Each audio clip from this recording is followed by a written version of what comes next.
അസ്സലാമു അലൈക്കും. സാബീത്താൻ്റെ ബ്ലോഗിലേക്ക് സ്വാഗതം. ഞാൻ സാബീത്ത. എൻ്റെ എല്ലാ മുത്തുമണികൾക്കും സുഖമല്ലേ? സാബീത്താക്കും സുഖം തന്നെ. ഇന്ന് സാബീത്ത പറയാൻ വേണ്ടി വന്നത് രണ്ട് വിഷയങ്ങളാണ്. രണ്ടും ഒന്നിൻ്റെ അകത്താക്കാന്ന് വിചാരിച്ചതാണ്. ഓരോന്ന് വീഡിയോസ് ആക്കാൻ കഴിയല്ല. വീഡിയോസ് ചെയ്യേണ്ടിയിട്ട് ആഗ്രഹിച്ചിട്ടൊന്നുമല്ല. പറയേണ്ട സംഗതി പറയണം. അതുപോലെ നിങ്ങളും പെട്ടു പോകരുത് എന്ന് കരുതിയാണ് ഞാൻ ഇതെല്ലാം പറയാൻ വേണ്ടി നിങ്ങളെ മുന്നിൽ വരുന്നത്. എൻ്റെ സന്തോഷങ്ങളും ദുഃഖങ്ങളും പിന്നെ ഞാൻ അറിഞ്ഞ കാര്യങ്ങളും ഒക്കെ നിങ്ങളിലേക്ക് പകർത്താനാണ് ഞാൻ വരുന്നത്.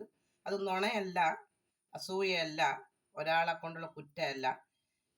കൃത്യമായുള്ള കാര്യങ്ങളെ ഞാൻ നിങ്ങളെ മുന്നിൽ പറയാൻ വേണ്ടി വരുന്നത്. അതായത് ആദ്യം ഞാൻ ഇതൊന്ന് പറയട്ടെ. നമ്മളിപ്പോൾ ഒരു കുട്ടി മരിച്ചില്ലേ, ഒരു ഉസ്താദിൻ്റെ മോൻ മരിച്ചില്ലേ, പിന്നെ അതിപ്പോഴും വാർത്ത കേട്ടതാണ് ഞാൻ. അതിൻ്റെ പൊക്കിളിൻ്റെ മുകളിൽ കൂടി സൈഡിൽ കൂടി വെള്ളം ചെറുതായി പൊടിഞ്ഞു വരുന്ന രോഗം കൊണ്ടാണ് ഹോസ്പിറ്റലിൽ പോയത്. ഗവൺമെൻറ് ആശുപത്രിയിലാണ് പോയത്. നമ്മളെല്ലാവരും ഗവൺമെൻറ് ആശുപത്രി ആശ്രയിക്കുന്നവർ തന്നെയാണ്. അത് പൈസ തീരെ ഇല്ലാത്തത് കൊണ്ടല്ല, പൈസ കൂടുതൽ ഉള്ളത് കൊണ്ടല്ല. പിന്നെ അപ്പോൾ നമ്മൾ ആ ആശുപത്രിയിൽ തരുന്ന ഗുളികയും മരുന്നാണ് എനിക്കെല്ലാം പിടിക്കൂല. എനിക്ക് വലിയ സ്ട്രോങ് ഉള്ളതൊന്നും എനിക്ക് പള്ളേന്ന് പോച്ചല്ലെങ്കിൽ കൂടി എനിക്ക് പറ്റൂല. അപ്പോൾ ഈ ഗവൺമെൻറ് ആശുപത്രി എന്ന് പറഞ്ഞാൽ നമ്മളതിൽ ഒരുപാട് കേട്ടിക്കണം. ആദ്യക്കെല്ലാം ഈ ഗവൺമെൻറ് ആശുപത്രിയിലേക്ക് വരുന്ന മരുന്നുകൾ അവിടുത്തെ ആൾക്കാർ അത് പുറത്ത് വിറ്റിട്ട് പൈസ ഉണ്ടാക്കുന്നത് കുറേ നമ്മളിതിൻ്റെ മുന്നേ കേട്ടിട്ടുണ്ട്. വളരെ ദൂരത്തൊന്നുമല്ല, അടുത്തുള്ള ആശുപത്രികളിൽ നിന്നെല്ലാം നമ്മൾ കേട്ടിട്ടുണ്ട്. അത് ഇപ്പം അത് കുറച്ചിപ്പം കേൾക്കലൊന്ന് കുറഞ്ഞിട്ടുണ്ട്. അപ്പോൾ ഈ മോനിക്ക് പിന്നെ ഗവൺമെൻറ് ആശുപത്രിയിൽ നിന്ന് ഓപ്പറേഷൻ വേണമെന്ന് പറഞ്ഞ് അത് ഓപ്പറേഷത്തിന് പിന്നെ ഡേറ്റ് കിട്ടുന്നില്ല.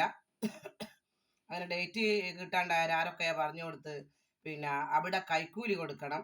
കൈക്കൂലി കൊടുത്താലാണ്, എന്തെങ്കിലും കൈമടക്കി കൊടുത്താലാണ്, അങ്ങനെ പറയുന്നേക്കാം. അവരെ വീട്ടിൽ മറ്റേ ഇതില്ലേ, ഗൈനക്കോളജി ഗർഭിണികളെ നോക്കുന്ന ഗൈനക്കോളജി ഡോക്ടറും പിന്നെ ആശുപത്രി നല്ലോണം നോക്കണമെങ്കിൽ അവരെ വീട്ടിൽ പോയിട്ട് കൈക്കൂലി കൊടുത്താൽ, എന്തെങ്കിലും പൈസ അങ്ങ് കൊടുത്താൽ നല്ലോണം നോക്കൂ എന്നെല്ലാം പറയുന്നേക്കാം. ഞങ്ങൾ അങ്ങനെ ഇതുവരെ ആരും ചെയ്തിട്ടില്ല. അങ്ങനെ പിന്നെ ഈ മോനിക്ക് ഓപ്പറേഷൻ ചെയ്യാനുള്ള ഡേറ്റ് കൊടുക്കുന്നില്ല.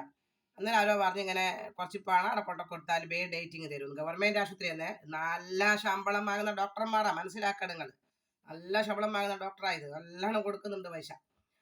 അപ്പം പിന്നെ ഈ പാവപ്പെട്ട ഈ മരിച്ച കുട്ടീൻ്റെ ഉപ്പ ഉസ്താദാണ്. പാവപ്പെട്ട ഉപ്പ പിന്നെ 2000 ഉറുപ്യ കൊണ്ടക്കൊടുത്ത് 2000 കൊണ്ടക്കൊടുത്ത് ഡേറ്റും കൊടുത്ത് 2000 കൊടുത്തവാൾ ഡേറ്റ് കിട്ടിയ, അല്ലാണ്ട് ഡേറ്റ് നീട്ടി കൊണ്ടുവന്നോലാ ഓല്. ഡേറ്റ് നീട്ടി കൊണ്ടുപോകുന്നോലാണ് ആര്? ഈ ഗവൺമെൻറ് ആശുപത്രിക്കാർ. പൈസ കിട്ടിക്കഴിഞ്ഞാലോ വേഗം ഡേറ്റും കൊടുത്ത് കുട്ടീൻ്റെ ഓപ്പറേഷൻ കഴിഞ്ഞ് കുട്ടി മരിച്ചും പോയി. അതടുക്കട്ടെ, അള്ളാഹു കുട്ടിക്ക് സ്വർഗം കൊടുക്കട്ടെ. ആ രക്ഷിതാക്കൾക്കും കുടുംബത്തിനും അള്ളാഹു തആല സമാധാനവും സബൂറും കൊടുക്കട്ടെ. അല്ലോ, അതൊന്നും ചിന്തിക്കാൻ പറ്റൂല. നമ്മൾ ഇന്നൊരു കുട്ടി അങ്ങ് പിരിഞ്ഞു പോകുന്നൊന്നും ചിന്തിക്കാൻ പറ്റൂല മക്കളെ. അള്ളാഹു സ്വർഗം കൊടുക്കട്ടെ. രോഗങ്ങൾ നമുക്ക് ആർക്കും തന്നെ രോഗങ്ങൾ തരാതിരിക്കട്ടെ. നമ്മൾ ഹോസ്പിറ്റലിൽ പോയാൽ ഇങ്ങനത്തെ കളിയാണ്. അത് ഗവൺമെൻറ് ആശുപത്രിയിൽ നിന്ന് ആവണമെന്നൊന്നുമില്ല, പലയിടത്തുനിന്ന് നമ്മൾ കേൾക്കുന്നുണ്ട്. അപ്പോൾ ഈ ഗവൺമെൻറ് ആശുപത്രി ഡോക്ടർമാരെ എനിക്ക് പറയാനുള്ളത്, അത് ഏത് ഡോക്ടർമാരായാലും എനിക്ക് പറയാനുള്ളത്, ഈ പാവപ്പെട്ടവർ വരുമ്പോൾ നിങ്ങൾ അവരോട് നീതി കാണിക്കണം. നിങ്ങൾ അവരോട് നിങ്ങളുടെ സഹതാപം കാണിക്കണം. നിങ്ങൾക്ക് ആ ആശുപത്രിയിൽ നിന്ന് ഒരു 50,000 ഉറുപ്യ കിട്ടിയെങ്കിൽ 50 ലക്ഷത്തിൻ്റെ ബാർ നിങ്ങൾക്ക് ഉണ്ടാവും പാവങ്ങളോട് നിങ്ങൾ സഹകരിച്ചാൽ. ഡോക്ടർമാരെ മനസ്സിലാക്കണം നിങ്ങൾ. പിന്നെ അത് രണ്ടാമത്തെ, പിന്നെ ഈ പാവപ്പെട്ടവർ അടിയിലും പിടിയിലും കേസ് കൊണ്ട് പോയാലും ആ കേസും പോലീസുകാരില്ലാണ്ടാക്കി കളിയാ. പാവപ്പെട്ടവർക്ക് നീതിയില്ല. ഈ പാവപ്പെട്ടവരോടെ ഇങ്ങനെ കളിക്കൂളും. പക്ഷേ എല്ലാ പാവപ്പെട്ടവരെ മുന്നിലും പാവപ്പെട്ടവർക്കും മേലെ കിടക്കുന്ന തമ്പുരാനുണ്ട്, ദൈവം തമ്പുരാൻ, നമ്മളെ അള്ളാഹു. അതിനെ ഇങ്ങക്കാർക്കും കൈക്കൂലി കൊടുത്തിട്ടോ ഒന്നും ഇങ്ങക്ക് വളച്ചൊടിക്കാൻ പറ്റൂല. അവർ പാവപ്പെട്ടവരെ കൂടെയാണ്. അള്ളാഹു ദൈവം പാവപ്പെട്ടവരെ കൂടെയാണ്. അത് നിങ്ങൾ മനസ്സിലാക്കണം. അതുകൊണ്ട് ഡോക്ടർമാരും നമ്മളെ ഞങ്ങൾ കേസ് കൊടുക്കുമ്പോൾ പോലീസ് സ്റ്റേഷനിലെ പോലീസുമാരും പാവപ്പെട്ടവരെ കൂടെ നിൽക്കണമെന്നേ ഞാൻ പറയുന്നുള്ളൂ. പിന്നെ എനിക്കുണ്ടായ ഒരു അനുഭവം ഞാൻ നിങ്ങളോട് പറയാൻ വരുന്നു. ഞാൻ KSRTCയിൽ പോകുന്ന ആളാണെന്ന് നിങ്ങൾക്കറിയാലോ. ഞങ്ങളെ ഈ വള്ളിക്കണ്ട റൂട്ടിലൊന്നും KSRTC കാത്തു നിന്നാൽ പിന്നെ പോക്കുണ്ടാവില്ല. അത് കക്കട്ട് കല്ലാച്ചി തൊട്ടിൽപ്പാലം അങ്ങങ്ങ പഴയ സ്റ്റാൻഡിൽ നിന്നേറ്റോ പിന്നെ ഒന്നോ രണ്ടോ ഒന്നേറ്റം ബസ് ഉണ്ടെന്ന് തോന്നും. അത് ഏതോ മണിക്കൂർ നേരം ഏതോ സമയത്ത് ഞാൻ കണ്ടു കഴിഞ്ഞില്ല കാര്യമില്ല. അതുകൊട്ടെ ഞങ്ങളിവിടെ ഫുൾ പ്രൈവറ്റ് തന്നെ. അപ്പം നമുക്ക് തലശ്ശേരിയും കോഴിക്കോടും പിന്നെ കണ്ണൂരും ഒക്കെ പോകണമെങ്കിൽ ഇവിടുന്ന് 13 ഉറുപ്പ്യ കൊടുത്താൽ വടകര ടൗണിൽ പോവാം. 13 ഉറുപ്പ്യ ബസ്സിന് കൊടുത്താൽ വടകര ടൗണിൽ വടകര പുതിയ സ്റ്റാൻഡിൽ പോയാൽ എങ്ങോട്ടേക്കും ബസ് കിട്ടും. അങ്ങനെ ഞാൻ കോഴിക്കോടൊക്കെ പോകലുണ്ട്. എനിക്കിപ്പം കുറേ പർച്ചേസ് എല്ലാം വന്നതുകൊണ്ട് ഞാൻ കോഴിക്കോട് പോക്കുണ്ട്. പോയി കുറേ പർച്ചേസ് ചെയ്തതിന് ശേഷം ഞാൻ വിചാരിച്ചൊന്ന് കണ്ണൂർ പോയിട്ട് ഒന്ന് പർച്ചേസ് ചെയ്യട്ടെ. എനിക്ക് ചോന്ന ചുരിദാറും വേണേനും. ഇവിടെ എല്ലാം ചോന്ന ചുരിദാറിന് നോക്കി എല്ലാ ചുരിദാറും ഉണ്ട് എൻ്റെ അടുത്ത്. ഒരു ചോന്ന കിട്ടേണ്ടിയിട്ട് നമുക്ക് ഈ മിന്നൊന്നും പറക്കുന്ന ഇട്ടൂടേറ്റാ. അപ്പോൾ നല്ല താള് പോലത്തെ കോട്ടൺ ആയിരിക്കണം. നമ്മളെ സാധാ പുരയിൽ നിടുമ്പോഴത്തെ കോട്ടൺ ഒന്നല്ല. 650 ഉറുപ്പ്യ അങ്ങനെ കിട്ടുന്ന 350 650 അതല്ല. അതെല്ലാം പുരയിൽ നിടുന്നുണ്ട്. പക്ഷെ അത് ചൂടാ. ഇനിയിപ്പോൾ 1500 ഉറുപ്പ്യൻ്റെയും പുരയിൽ നിടണം ഞാൻ. അങ്ങനത്തെ ചൂടാ. അങ്ങനെ ചോന്ന പർച്ചേസ് നടത്തണം. ചോന്ന ചുരിദാർ നോക്കേണ്ടിട്ട് ഞാൻ കണ്ണൂർ പോവേ വടകര പുതിയ സ്റ്റാൻഡിൽ ബസ്സിനകത്ത് നോക്കുമ്പോൾ തലശ്ശേരിയേക്കാളുള്ളൂ. ഇത് കണ്ണൂരൊക്കെ എന്നെ പോകാൻ കാത്തുകുത്തിന് അന്ന് കിട്ടൂല. തലശ്ശേരിക്ക് നമ്മളെ പ്രിയദർശിനില്ല. ഞാൻ പെണ്ണുങ്ങളെ കയറുള്ളൂ. എങ്ങനെ നമ്മളെ ദർശിനിയിലേ കയറുള്ളൂ. നമുക്ക് പിന്നെ ആണുങ്ങളെ ചപ്പില്ല. ദർശിനി പെണ്ണാണല്ലോ. ആ ദർശിനിന്റെ ഒടിയാ ഞാൻ പോകുള്ളൂ എന്നാണ്. അങ്ങനെ വടകരയെന്ന് മറ്റേ തലശ്ശേരിയേക്ക് നമ്മളെ ദർശിനിയിൽ കയറി. പ്രിയദർശിനി KSRTC ബസ് ഇപ്പം പെണ്ണുങ്ങൾക്ക് ഫ്രീ ആക്കിയിട്ട് വെച്ച ബസ് അതിനെന്ന് ഞാൻ ദർശിനി എന്ന് പറയുന്നത് കേട്ടോ. പ്രിയദർശിനി എന്ന് പറയുന്നത് അല്ല. എന്നെപ്പോലത്തെ അറിഞ്ഞുകൂടാത്തവരുണ്ടാവും മക്കളെ. അതുകൊണ്ട് വിസ്തീരിച്ച് പറഞ്ഞു തരുന്നത്. എനിക്ക് ഇക്കുന്തോന്ന് അറിഞ്ഞൊന്നും കൂടെ. ഇപ്പം ഇതിനകത്ത് ഞാനിപ്പം എല്ലാം പഠിച്ചല്ല. പോട്ടെ. അങ്ങനെ എല്ലാം കൂടി ഞാൻ തലശ്ശേരി പോയിട്ട് ഇറങ്ങി. തലശ്ശേരിയിൽ നോക്കുന്നേരം അങ്ങനെ KSRTCൻ്റെ ഒരു സ്റ്റാൻഡില്ല. ബസ് സ്റ്റാൻഡ് KSRTCനായിട്ട് ബസ് സ്റ്റാൻഡില്ല. നിങ്ങൾ വളരെ സൂക്ഷിച്ചോളി. പിന്നെ നമ്മളെ കോഴിക്കോട് KSRTCൻ്റെ ബസ് തന്നെ വലിയ സ്റ്റാൻഡുണ്ട്. പ്രൈവറ്റ് സ്റ്റാൻഡ് അതുകൊണ്ട്. തലശ്ശേരിയും ഇല്ല, കണ്ണൂരും ഇല്ല. അങ്ങനെ KSRTCനായിട്ടുള്ള സ്റ്റാൻഡില്ല. മറ്റേ പ്രൈവറ്റ് സ്റ്റാൻഡിനകത്ത് കൊണ്ടുപോയി വെച്ചു കൊടുക്കുന്നതാണല്ലോ. അങ്ങനെ ഞാൻ തലശ്ശേരി പോയിട്ട് ഇറങ്ങി. തലശ്ശേരിയിൽ നിന്ന് എനിക്ക് പിന്നെ തലശ്ശേരിയിൽ നിന്ന് വേഗം കണ്ണൂരൊക്കെ ബസ് കിട്ടി കേട്ടാ. എൻ്റെ മുന്നിൽ തന്നെ നിറച്ചും തിങ്ങി ബസ് അങ്ങ് പോയി. അതിൻ്റെ ബേക്കിൽ തന്നെ കാലി ബസ്സും വന്ന് ഇപ്പോൾ കണ്ണൂരേക്കുള്ള നല്ല സുഖത്തിൽ പോയി. അവിടെ പോകുന്ന വഴിയെല്ലാം നിങ്ങൾക്ക് അറിഞ്ഞൂടാലോ. അല്ല അറിഞ്ഞൂടെ സാബീത്താൻ എൻ്റെ മളെ ബസ് നിന്നാലും തായി ആയാലും മേലെ ആയാലും പോകുന്നിടത്ത് അന്ന് ഞാൻ തലശ്ശേരിയും കണ്ണൂരും പോയി 100-ലധികം പേര് എന്നെ സെൽഫി എടുത്തേക്ക് എന്നെ സാബീത്താൻ പറഞ്ഞ് ഷെയ്ക്കാൻ്റെ പൊത്തിപ്പിടി ഒന്നും പറയണ്ട. അതടക്കട്ടെ. ഞാൻ നല്ല പറയാൻ വന്നിപ്പോൾ. അങ്ങനെ കണ്ണൂരിൽ നിന്ന് തലശ്ശേരിയിൽ നിന്ന് കണ്ണൂരേക്ക് പോയി ഞാൻ എൻ്റെ ചോന ചുരിദാറിനെല്ലാം നോക്കി. എൻ്റെ വീഡിയോസിലുണ്ട്, നിങ്ങൾക്ക് കാണാം. നല്ല ഷോപ്പാണ് കണ്ണൂർ സ്റ്റാൻഡിൻ്റെ സൈഡിലുള്ള വലിയ നല്ല ഷോപ്പ് തന്നെയാണ്. ലിഫ്റ്റിൽ എന്നെ മേലെ കൊണ്ട് ഞാൻ പറഞ്ഞു ലിഫ്റ്റിലൊന്നും ഞാൻ കയറില്ല, നിങ്ങൾ കൂടെ വരണോ, അല്ലെങ്കിൽ വീഡിയോസ് കാണാം. അങ്ങനെ മേലെ കൊണ്ട് നോക്കുമ്പോൾ ചോന്ന ചുരിദാറെല്ലാം അവിടെ ഉണ്ട്. പക്ഷെ നിങ്ങൾക്കറിയാലോ സാബീത്താക്ക് നന്ന കോട്ടൺ വേണമെന്ന് ചെറിയൊരു മിസ്സിങ് ഉള്ളത് കൊണ്ട് ഞാൻ പറഞ്ഞു പൊന്നെ വേണ്ടാന്ന് പറഞ്ഞു. അങ്ങനെ കുറെ നോക്കി ഇങ്ങനെ പോന്നു. നല്ല ഡ്രസ്സെല്ലാം ഉണ്ട് ആടാ, നിങ്ങൾ വാങ്ങിക്കോളൂ, നിങ്ങൾക്കെല്ലാം പിടിക്കും. അങ്ങനെ എല്ലാം കൂടി എൻ്റെ മറ്റുള്ള കുറച്ച് പർച്ചേസുകളൊക്കെ കഴിഞ്ഞ് ഞാൻ തിരിച്ച് കണ്ണൂർ സ്റ്റാൻഡിൽ തന്നെ വന്നു. കണ്ണൂർ സ്റ്റാൻഡിൻ്റെ പരിസരം തന്നെ ഞാൻ ഇതെല്ലാം നോക്കിയത്. കണ്ണൂർ സ്റ്റാൻഡിൽ തന്നെ വന്ന് അപ്പോൾ കണ്ണൂർ സ്റ്റാൻഡിൻ്റെ ഉള്ളിൽ ഒരു KSRTCൻ്റെ ഓഫീസുണ്ട്. ഓഫീസ് എന്ന സ്റ്റാൻഡല്ല, ബസ് സ്റ്റാൻഡല്ല, ഓഫീസുണ്ട്. അപ്പോൾ ഓഫീസ് ആ സ്റ്റാൻഡിൻ്റെ അടുത്ത് തന്നെയാണ് ബസ് നിർത്തുക. പ്രൈവറ്റ് ബസ് നിർത്തുന്നതിൻ്റെ സൈഡിൽ തന്നെയാണ്, ഒരു ഭാഗത്ത് തന്നെയാണ് KSRTC ബസ് നിർത്തുക.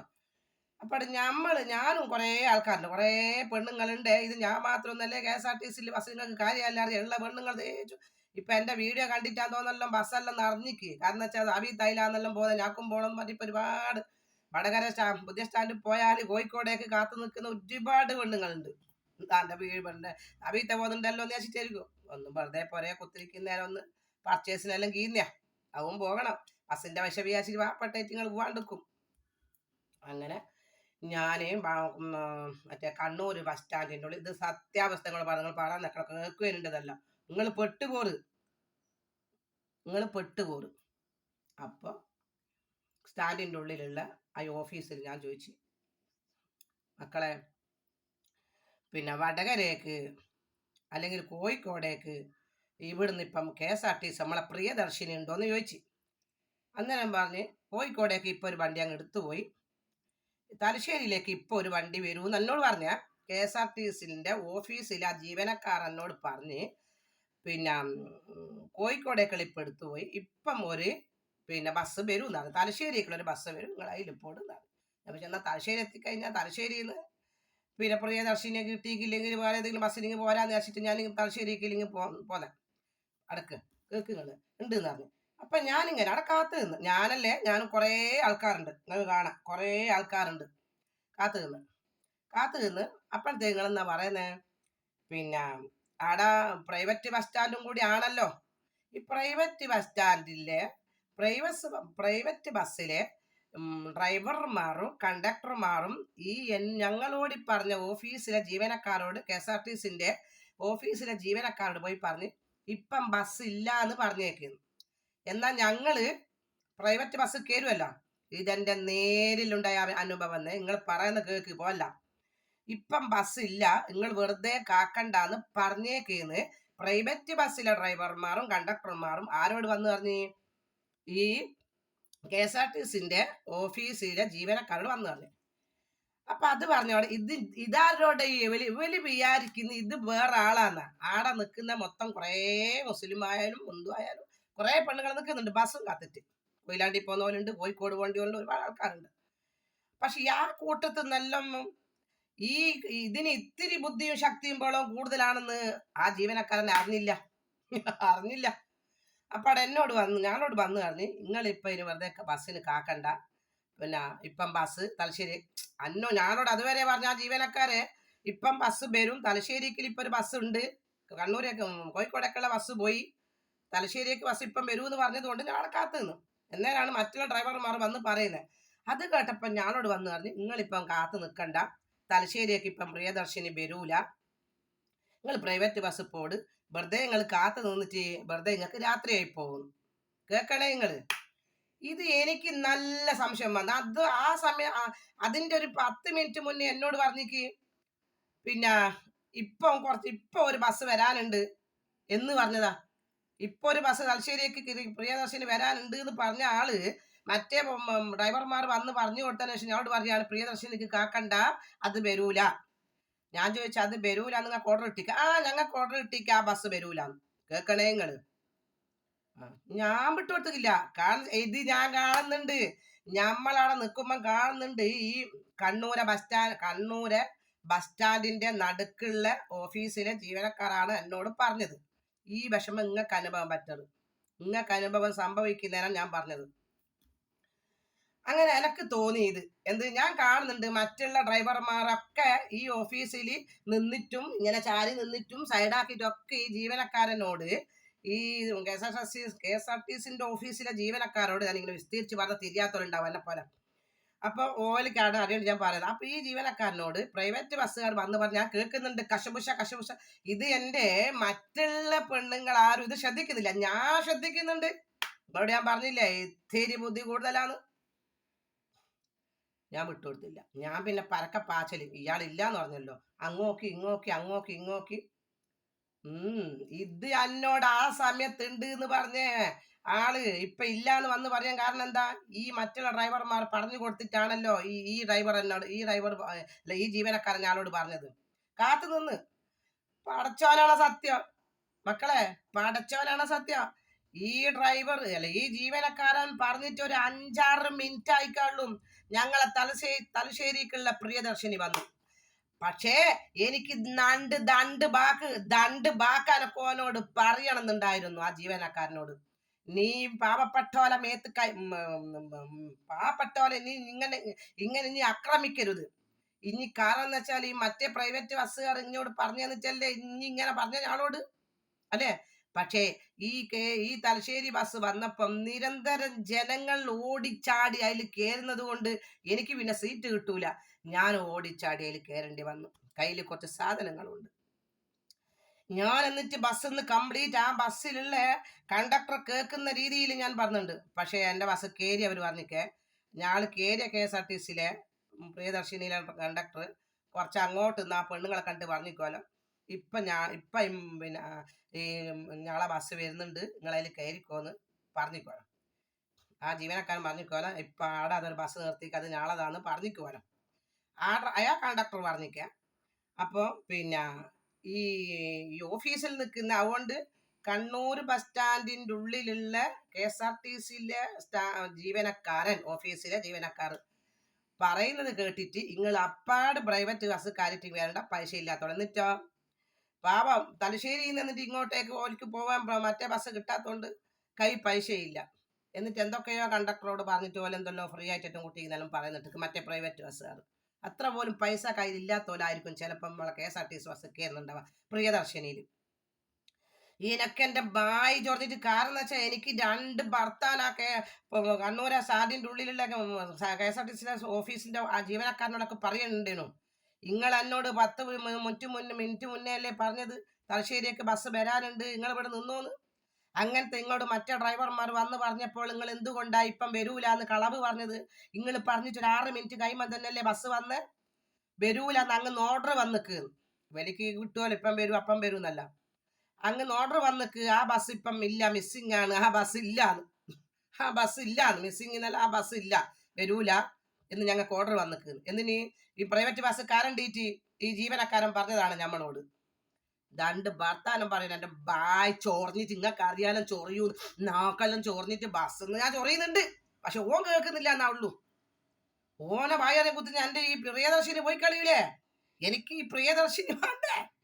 ഞാൻ പിന്നെ ഒറ്റ ഭാഷ, എനിക്ക് ദർശിനി തന്നെ വേണം. ഓളോടിയാ ഞാൻ പോവുള്ളൂ, ഈ പ്രിയദർശിനിൻ്റെ ഓടിയാ ഞാൻ പോവുള്ളൂ എന്ന് എനക്കൊരു നിർബന്ധം. കാരണം വെച്ചാൽ പൈസയും വേണ്ടേ. നിങ്ങൾ പറയുന്നത് നമ്മൾ വലിയ പൈസക്കാർ, നമുക്ക് അങ്ങനെ, നമ്മളെപ്പോഴും അങ്ങനെ തന്നെയാണ്. അല്ലാഹുവേ സ്വർഗം തരണേ തമ്പുരാനെ, ദീർഘായുസ്സും ആരോഗ്യം നൽകണേ തമ്പുരാനെ. അല്ലാഹുവേ കിബറും പത്രാസും പവറും പറയുന്നത് എനിക്കറിയത്തില്ല പൊന്നേ.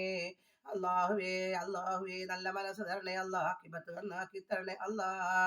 എൻ്റെ വീഡിയോ കാണുന്ന മുത്തുമണികളെ നീ അനുഗ്രഹിക്കണേ അല്ലാ. ആമീൻ ആമീൻ ആമീൻ. അതുകൊണ്ട് പലരും പറയുന്ന വർത്താനം കേട്ടിട്ട് നിങ്ങൾ അതുപോലെ എനിക്കുണ്ട് നാദാപുരത്ത്, ഞാനും എൻ്റെ കുട്ടികളും ബസ്സിന് കാത്ത് എക്സൈസ് ഓഫീസിൻ്റെ ആട മുന്നിൽ ബസ് പോയി. ഞാൻ പറഞ്ഞില്ല ഞങ്ങളെ റൂട്ടിൽ ഏതോ 6 മാസം കഴിയുമ്പോൾ ഒന്നുണ്ട് എന്ന് പറഞ്ഞതിൻ്റെ തൊട്ട് 6 മാസം കഴിഞ്ഞാൽ പൂതി വന്നതെന്ന് പറഞ്ഞു. അതുപോലെ ഏതോ സമയത്ത് ഒന്നേറ്റുണ്ട്. അപ്പം അത് കൈകാട്ട് നിർത്തിയില്ല മക്കളെ, മരണപ്പാച്ചല് വാങ്ങി കളഞ്ഞ്. ചിലപ്പോൾ അവിടെ ഇല്ലേറ്റാന്ന് അറിയല്ല, പക്ഷെ ഉള്ളിടത്ത് നിർത്തിയിട്ടില്ല. പിന്നെ അതിൻ്റെ ബേക്കിൽ തന്നെ പ്രൈവറ്റ് ബസ് ഉണ്ട്, ആ ബസ്സുണ്ട്, കണ്ടക്ടറും ഒത്തുക, കണ്ടക്ടറും കൂടി കൊത്തുക. എന്തിന്? ഇനി നിർത്തറേ, ഇനി ഞങ്ങളെ മുന്നിൽ പോകുന്ന ബസ്സാ ദർശിനി, ഇനി നിർത്തറേ ഇനി നിർത്തി കഴിഞ്ഞാൽ കൊന്നുകളി എന്ന് പറയും. ആര്? പ്രൈവറ്റ് ബസ്സിലെ കണ്ടക്ടർ. എന്ന് നിർത്താണ്ട് പോയി കഴിഞ്ഞു. പിന്നെ അതിൻ്റെ ബേക്കിൽ നിന്ന് തന്നെ പ്രൈവറ്റ് ബസ് വന്ന് ഞാൻ അതിൽ കയറി നോക്കുമ്പോൾ അതെല്ലാവരും പെറുക്കി എടുക്കുന്നത്. നോക്കുമ്പോൾ എൻ്റെ മുന്നിൽ പോയ ദർശിനി ബസ്സില്ലേ, പ്രിയദർശിനി, എവിടെയും നിർത്തിയിട്ടില്ല. മരണപ്പാച്ചല്, ഭയങ്കര സ്പീഡ്, ആളുമില്ല അതിൻ്റെ അകത്ത്. ഇങ്ങനെ ഇവര് കണ്ടക്ടറും തമ്മാമിൽ ഒത്തിട്ട്, എന്നിട്ട് ഞാളെ ബസ്സിൽ നിന്ന് ആ കണ്ടക്ടർ വിളിക്കുക, ആ മുന്നിലെ KSRTC എത്തി, അങ്ങനെ എത്തി, ഇങ്ങനെ പോയി, ഇങ്ങനെയുള്ള ഇങ്ങനെയുള്ള എന്നിങ്ങനെ അവര് വിളിക്കുക. ഞാൻ എവിടെയും നിർത്തുന്നില്ല, ഞാൻ എവിടെയും നിർത്തൂല പറഞ്ഞിട്ട് മറ്റോനും.